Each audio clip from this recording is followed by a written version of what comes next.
Okay, so we're doing a crappy car video because it is dark and we just got out of the ATV tour that we did. It was a sunset tour. Kids, what do you think? Oh, that was amazing. It was very rough, but it was amazing. It's like a roller coaster that you're in control of. Oh, it's dark. All right, Via, what do you think?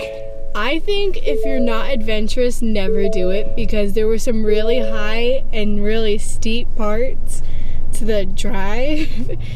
But overall, it was really fantastic. I loved it. It was so much fun. So much fun. And the group and the guide and everybody was awesome. We got to see dinosaur tracks.